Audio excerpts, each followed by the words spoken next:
Улсын онцгой комисс болон уул уурхай хүнд үйлдвэрийн яамнаас Өмнөг аймгийн чиглэлд уул уурхайн ээлж солилцоогоор явах иргэдийг Улаанбаатар хотод PCR шинжилгээнд оруулан ээлж солилцох шийдвэрийг гаргасан. Энэ дагуу 2021 оны 1-р сарын 20-ны өдөр оюу толгой компани болон түүний туслан гүйцэтгэгч Гэрээт аж ахуйн нэгжээс ирүүлсэн нэрсийн дагуу манай аймгаас 116 уул уурхайн ажилчдыг гаргах ажлыг өнөөдөр зохион байгууллаа. Үндсэндээ бол оюу толгой компаниас манад 300 хүний нэрс ирсэн байгаа албан бичгийн дагуу тэр нэрс ирсэн хүмүүсийг гаргах үйл ажиллагааг зохион байгуулж ажиллаж байна.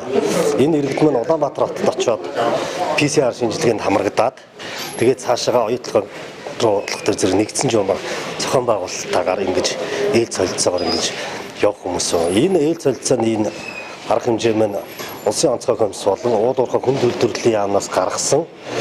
За уул уурхай ээлж солилцооны тэр холбогдох журмын дагуу өнөөдөр энэ арга хэмжээ зохион байгуулагдаж байна.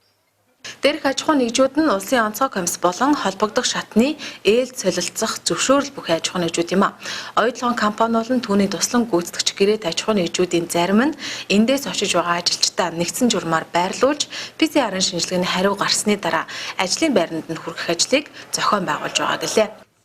2020 онд ажилдаа явж чадаагүй ковидоос болоод үлдсэн залуучуудыг манай одоо ингээ компани Улсын онцгой комисс нэгдсэн журмаар татж байгаа ингээд Архуулан аймаг дээрээс одоо бид нэр яг хөдөлгөхөд бэлэн болсон байгаа. Тэгээд манай компанийн хувьд бол нийт залуучуудаа очоод ковидоос хамгаалаад өөрсдөө халдвар хамгааллын дэглэмээ маш сайн бариад авсан газраа ерөөхдөө бол нэгдсэн журмаар бөөнд нь байлгаж агаад зөвхөн PCR шинжилгээ өгөхөд хөдлөөд бусад үед бол ерөөсөө хөдөлгөөн хийхгүй байх зааварчилгаа өгж байгаа. Тэгэхээр энэний дагуу одоо ингээд зохион байгуулж ажиллаад одоо явхад бэлэн болж байна.